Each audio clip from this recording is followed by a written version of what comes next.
મિત્રો, નિરાલી નામની એક વ્યક્તિ સાથે સુરત શહેરમાં બનેલી એક સત્ય ઘટના આપ સમક્ષ લાવી રહ્યો છું।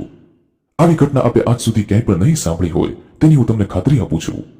આ ઘટના સાંભળીને આપની આંખોમાંથી આંસુ સરી પડશે, તો થોડો સમય કાઢીને દરેક ભાઈઓ તથા બહેનો આ ઘટનાને અંત સુધી જરૂરથી સાંભળજો। તો ચાલો મિત્રો, નિરાલીનો અવાજ બનીને નિરાલી સાથે બનેલી આ સત્ય ઘટનાની શરૂઆત કરીએ। મારું નામ નિરાલી છે અને આજે હું તમને મારા જીવનની એક ઘટના કહેવા માંગુ છું। એમ તો કહી શકાય કે ન જાણે કેટલી સ્ત્રીઓ મારી જેમ આવી પરિસ્થિતિમાંથી પસાર થઈ હશે, પરંતુ આજે હું મારો અનુભવ તમને કહેવા માંગુ છું। આજથી 10 વર્ષ પહેલા મારા અને સિદ્ધાંતના લગ્ન થયા હતા। સિદ્ધાંત કે જે મારા પતિ છે, એમ તો અમારા લગ્ન પરિવારની રાજી ખુશી અને અમારી મંજૂરીથી જ થયા હતા। 10 વર્ષ પહેલા હું અને સિદ્ધાંત એકબીજાના પ્રેમમાં ગળાડૂબ થઈ ગયા હતા, પરંતુ આજની સ્થિતિ કંઈક અલગ છે। લગ્ન થયા અને હું સિદ્ધાંતના ઘરમાં આવી। ઘરમાં આવતાની સાથે જ મેં પરિવારની ભાગદોડ મારા હાથમાં લઈ લીધી।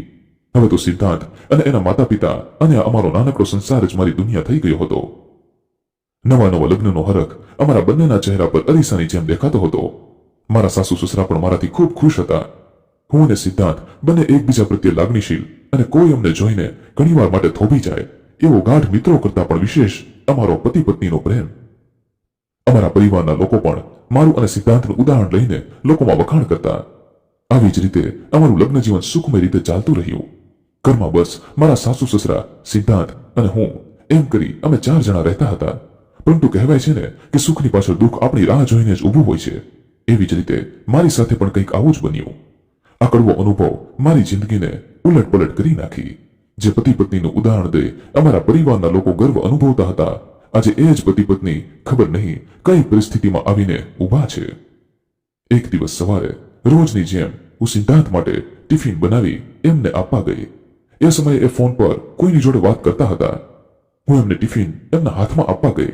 મારી નજીક જતા જ એના મોઢા પર આજે મને અચાનક કંઈક ડર દેખાયો।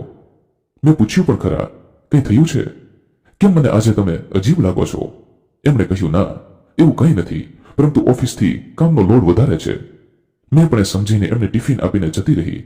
દરરોજની જેમ સિદ્ધાંત પણ ઓફિસે જતા રહ્યા અને હું મારા કામમાં લાગી ગઈ। બસ આવી જ રીતે બધાની દિનચર્યા રાબેતા મુજબ શરૂ રહી।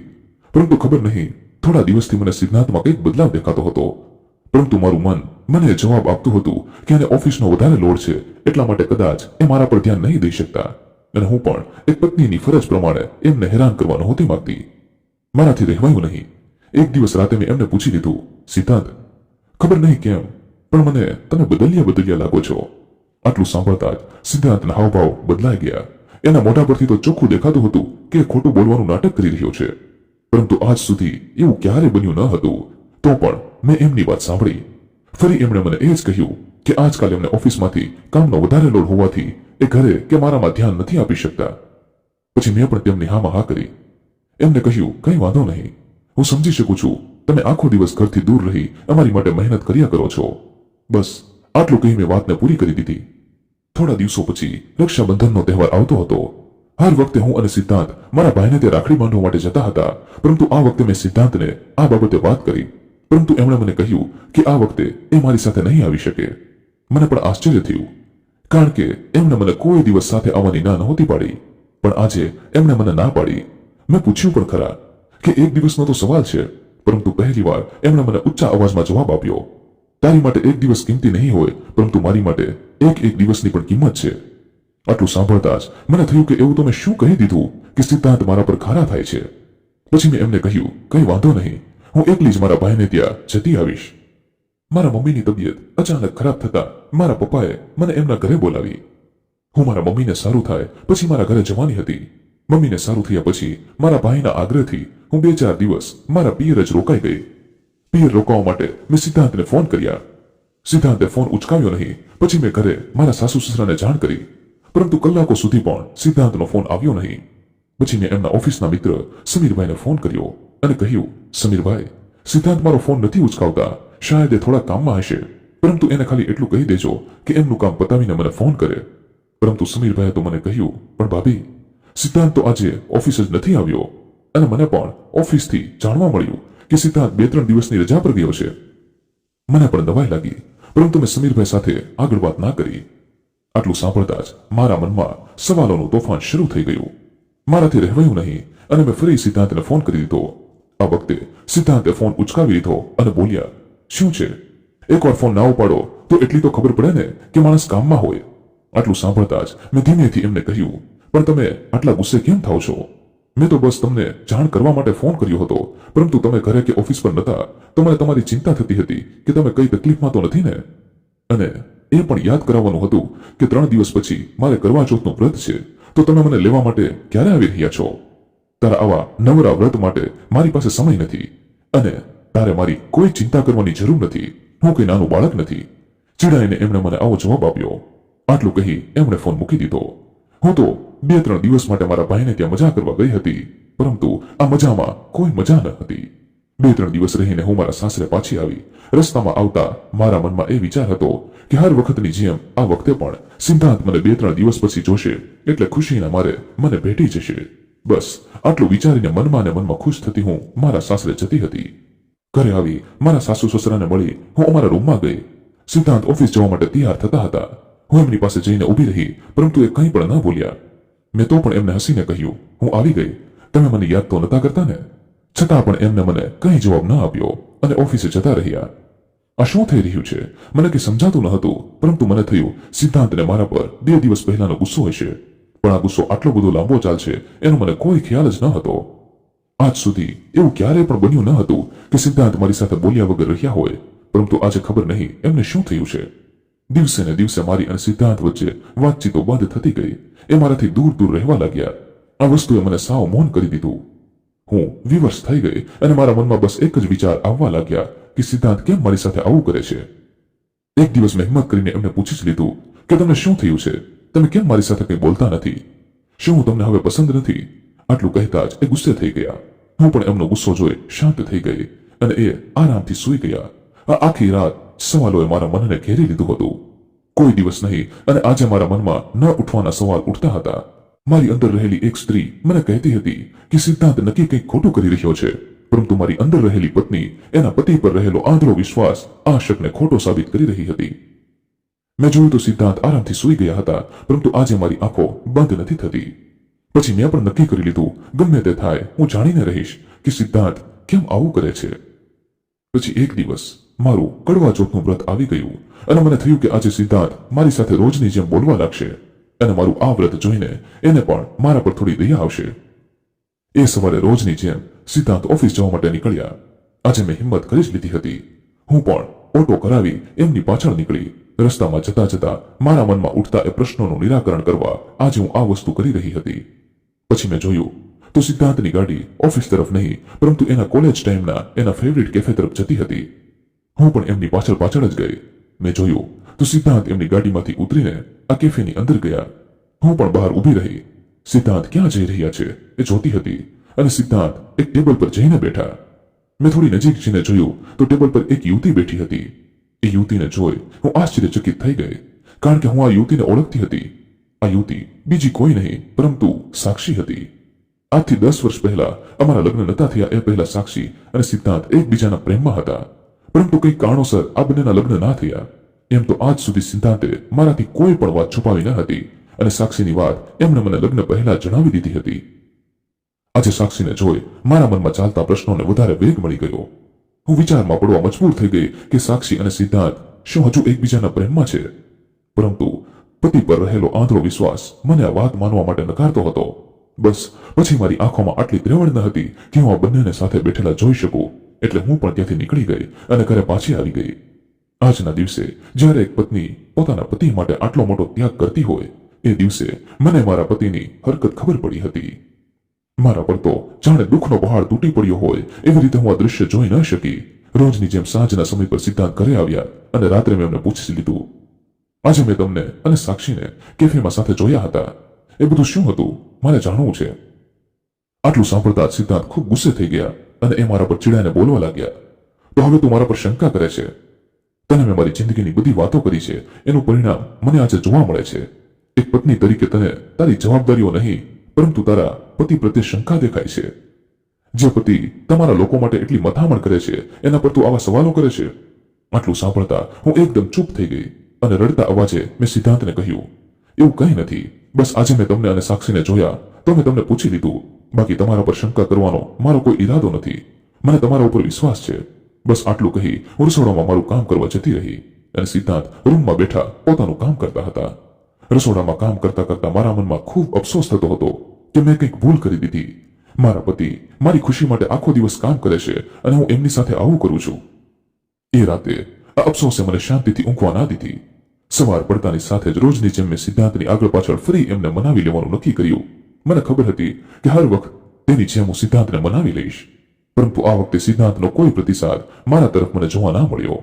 એના તરફથી મને મળતો આ બદલાવ મને દિવસે ને દિવસે તોડતો હતો, પરંતુ હું મારી પત્ની તરીકેની ફરજ ભૂલી ન હતી. હું મારા મનને મનાવતી રહેતી. દિવસો વીતતા ગયા. મારી અને સિદ્ધાંત વચ્ચેની આ ગલતફહેમી દિવસે ને દિવસે વધતી ગઈ. એક દિવસ સાંજના સમયે હું મારી અને સિદ્ધાંતની પસંદગીની જગ્યા પર બેઠી બેઠી અમારી એ યાદગીરીને મનમાં અને મનમાં આદરતી હતી. એક સમય હતો જ્યારે સિદ્ધાંત મારા માટે રોજ ઓફિસથી વહેલા આવવાની ટ્રાય કરતા અને પછી અમે બંને આખો દિવસની વાતો ચા સાથે શેર કરતા. પરંતુ આજે સમય સાવ બદલાઈ ગયો હતો. જે સિદ્ધાંત મારી જોડે હંમેશા હસીને રહેતા હતા, આજે એ જ સિદ્ધાંત મારું મોઢું પણ જોવા રાજી ન હતા. મને મનમાં અને મનમાં ક્યાંક તો સમજાતું હતું કે નક્કી સાક્ષીના લીધે જ આ કંઈક બની રહ્યું છે, પરંતુ સિદ્ધાંતના ગુસ્સાનો ડર મારા આ સવાલને બેસાડી દેતો હતો. થોડા સમય પછી મને ખબર પડી કે સિદ્ધાંત અને સાક્ષી ફરી એકબીજાના પ્રેમમાં પડી ગયા છે. હવે તો સાક્ષીના પણ લગ્ન થઈ ગયા હતા, પરંતુ બનવાકાળ સાક્ષી સિદ્ધાંતની ઓફિસમાં જ નોકરી કરવા માટે આવી હતી અને એના લીધે જ આ બંને વચ્ચે આ પ્રેમનું ફરીવાર અંકુર ફૂટ્યું હતું. આજે એક પ્રેમિકા સામે પોતાનું બધું મૂકીને આવેલી પત્ની કમજોર પડી ગઈ હતી. જેના માટે હું મારું બધું મૂકીને આવી હતી એ જ માણસ આજે બીજાના માટે શાયદ મને મૂકીને જતો હતો. સિદ્ધાંતની ચિંતામાં મારી તબિયત દિવસે ને દિવસે બગડતી જતી હતી. અલમારીમાં રહેલા કપડાં અચાનક મોટા થવા લાગ્યા. પછી મને જવાબ આપ્યો કે સિદ્ધાંતની ચિંતા કરીને મેં મારા શરીરને પતાવી દીધું હતું, એટલા માટે આ કપડા સામે મારું શરીર સાવ નબળું પડી ગયું હતું. પરંતુ સિદ્ધાંત પર આની કોઈ અસર નહોતી થતી. એક દિવસ આ જંજાળથી કંટાળી મેં થોડા દિવસ મારા પિયર જવાનું નક્કી કર્યું. હજુ તો સિદ્ધાંતને ફોન કરવા માટે જતી હતી ત્યાં મારા શરીરમાં કંઈક દુખાવો થવા લાગ્યા. હું ગમે તેમ કરીને ફોન સુધી પહોંચી અને સિદ્ધાંતને 2 ફોન કર્યા, પરંતુ હંમેશાની જેમ સિદ્ધાંતે આ જ વખતે મારો ફોન પણ ના ઉપાડ્યા. પછી મેં ફોનની રાહ જોયા વગર મારા ઘરની નજીક આવેલા નીરજ હોસ્પિટલમાં જતી રહી. હું એકલી હોસ્પિટલ પહોંચી ગઈ અને ડોક્ટર પાસેથી મને જાણવા મળ્યું કે મને કેન્સર થયું છે. આ ખબર પડતા જ થોડીવાર માટે હું સ્તબ્ધ થઈ ગઈ, પરંતુ આ બધાના લીધે મને પણ હવે જીવન જીવવામાં કંઈ ખાસ રસ ન હતો. એટલે ભગવાન પણ મારી મદદ કરવા માટે તૈયાર હતો. બસ ત્યાંથી નીકળીને મેં સિદ્ધાંતને જાણ કરવા ફોન કર્યા, પરંતુ સિદ્ધાંતે હજુ પણ ફોન ઉચકાવ્યા નહીં. પછી હું મનમાં અને મનમાં વિચારતી ત્યાંથી ચાલતી થઈ ગઈ, પરંતુ મારી સંભાળ લેવા કોઈ પણ આવ્યું નહીં. મારા ઘરેથી ગયાને 4-5 દિવસ થઈ ગયા હતા, પરંતુ કોઈનો કંઈ ફોન નહોતો આવ્યો.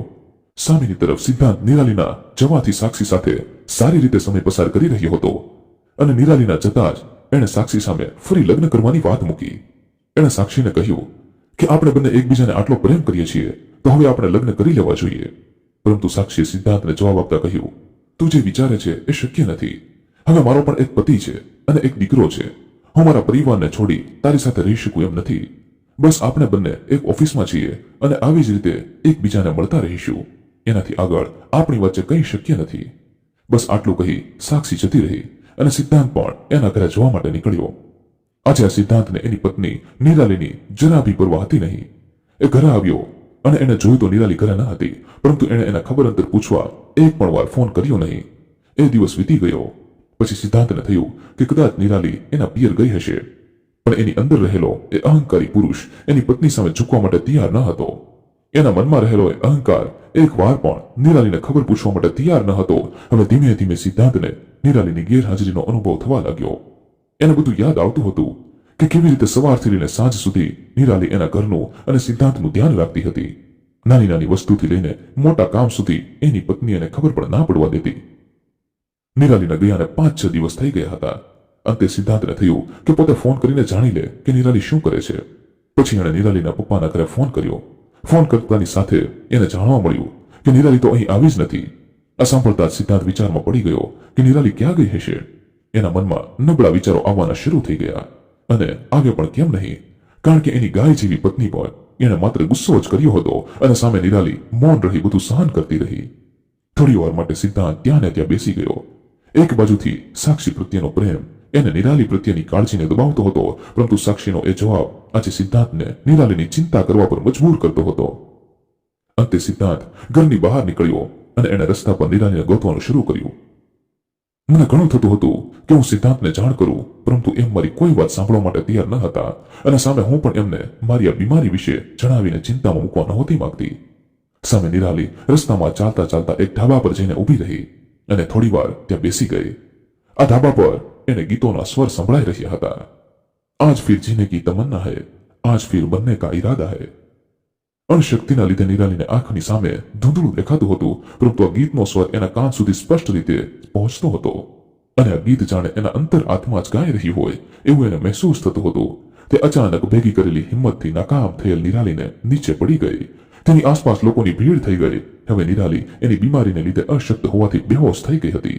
તેની આસપાસ ઉભેલા લોકોમાંથી અમુક લોકોએ એની મદદ કરી અને એને નજીકના હોસ્પિટલ સુધી પહોંચાડી. પરંતુ હવે આગળ એની સાથે જે ઘટના બનવાની હતી એની એણે સપનામાં પણ કલ્પના નહોતી કરી.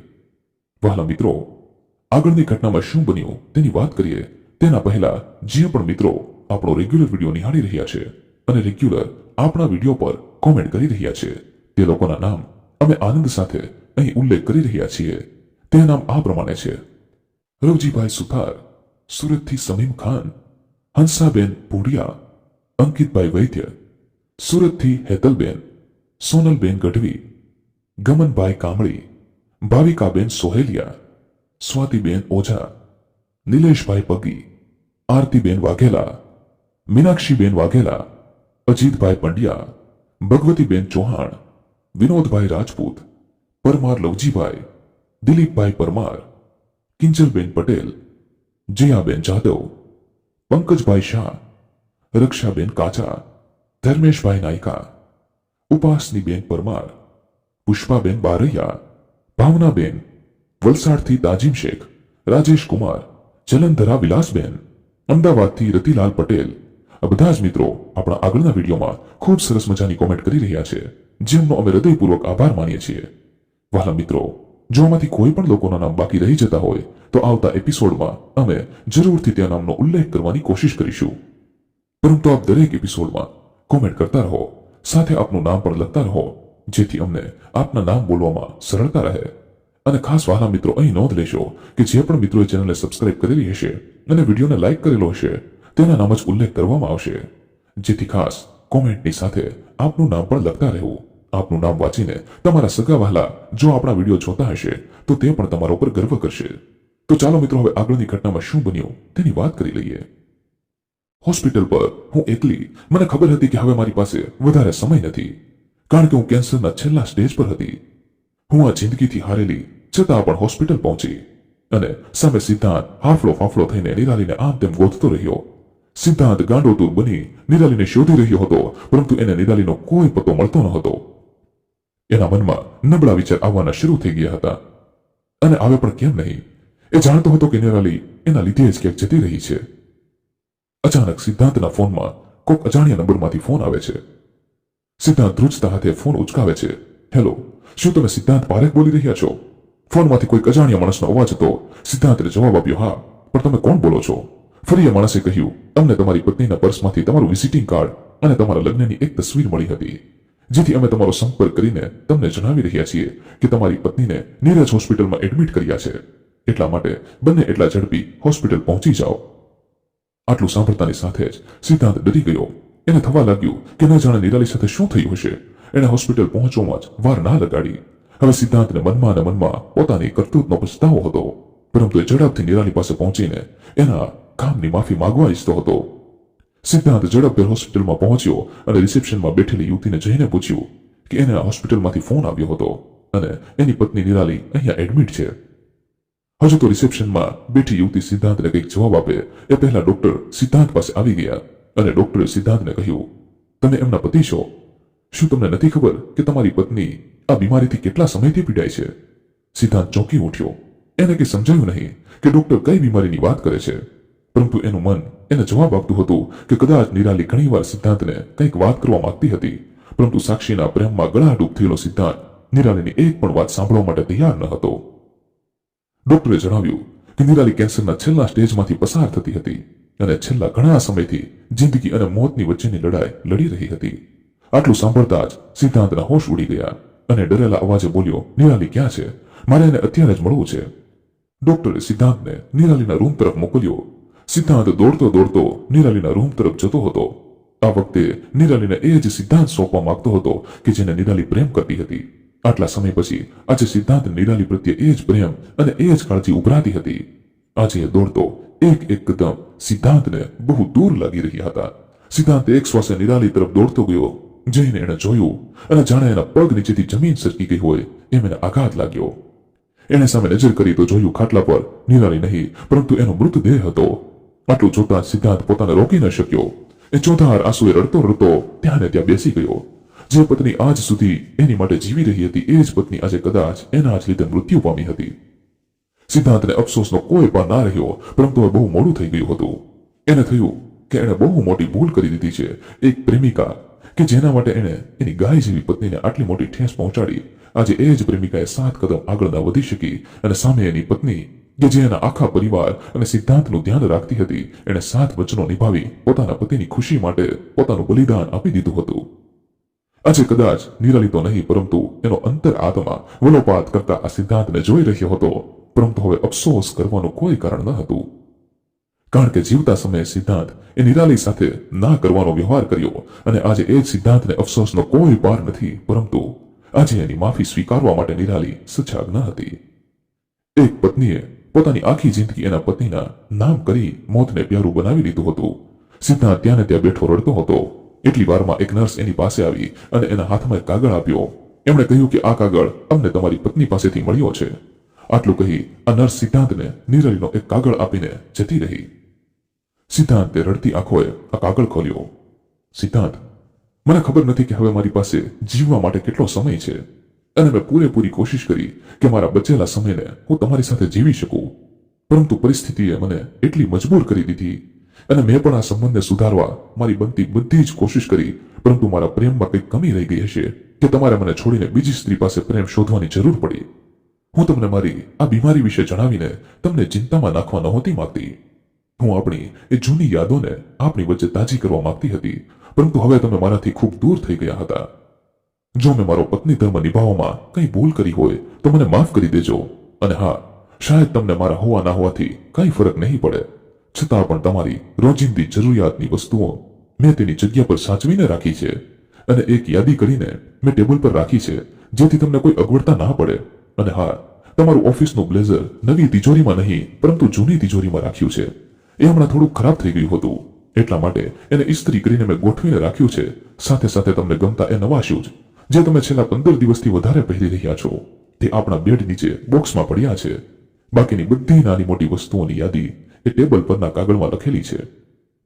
કદાચ હું હવે તમારી સાથે નથી, પરંતુ સુખમાં તો નહીં પણ દુઃખમાં હંમેશા તમારી સાથે ઊભી રહીશ. બસ હવે મારી પાસે કહેવા માટે કંઈ નથી, પરંતુ હંમેશા તમે ખુશ રહો એ જ મારી પ્રાર્થના હતી અને રહેશે. અને છેલ્લી વાત સિદ્ધાંત, કદાચ મારા જેવો પ્રેમ તો તમને કોઈ નહીં કરી શકે. તમારું ધ્યાન રાખજો. લિખિતન તમારી પછીના શબ્દો સિદ્ધાંતના આંસુઓથી રેડાઈ ચૂક્યા હતા અને સિદ્ધાંતના આંસુ આ પત્રને સ્પર્શીને જાણે માફી માંગી રહ્યા હોય તેવું દૃશ્ય ઉપસી આવતું હતું. વહાલા મિત્રો, આ ઘટના પરથી આપણને એટલું તો જરૂરથી શીખવા મળ્યું કે ભગવાન પુરુષોને આશીર્વાદ રૂપે વફાદાર પત્ની આપતા હોય છે, પરંતુ આજના સમયમાં આ વફાદારીની વાતો માણસના મગજમાં ઉતરતી નથી અને જે વ્યક્તિ એના માટે બધું છોડીને આવ્યું હોય એક દિવસ એને જ છોડી દેવામાં આવે છે. અત્યારના સમયમાં ચાલતી આ કડવી વાસ્તવિકતા જેનાથી આપણે બધા પરિચિત છીએ અને હર એકના જીવનમાં એક દિવસ તો આવી કોઈ ઘટના બને જ છે, જેથી હંમેશા તમારા ચાહનારાઓની કદર કરો અને જે પત્ની તમારા માટે પોતાનો પરિવાર અને ઘર છોડીને આવી હોય એને તમારા ઘરમાં ઇજ્જત મળી રહે એની જવાબદારી તમારી છે. કારણ કે અત્યારના સમયમાં વફાદાર જીવનસાથી મળવું એ ભગવાનની ખૂબ મોટી ભેટ છે. વહાલા મિત્રો, આ એપિસોડ આપને પસંદ આવ્યો હોય તો ખાસ આપણી આ ચેનલને સબસ્ક્રાઇબ કરવાનું ભૂલશો નહીં, જેથી આવી જ સત્ય ઘટના અને સત્ય ઘટના પર આધારિત કહાની આપને સમયસર સાંભળવા મળતી રહે. તેમજ મિત્રો, આ કહાની વિશે આપનું શું કહેવું છે તે પણ આપ અમને કોમેન્ટ બોક્સમાં જરૂરથી જણાવજો. તો ફરી મળીશું મિત્રો કોઈ નવા એપિસોડ સાથે. ખૂબ ખૂબ ધન્યવાદ. જય મા ગાત્રાળ, જય શ્રી કૃષ્ણ.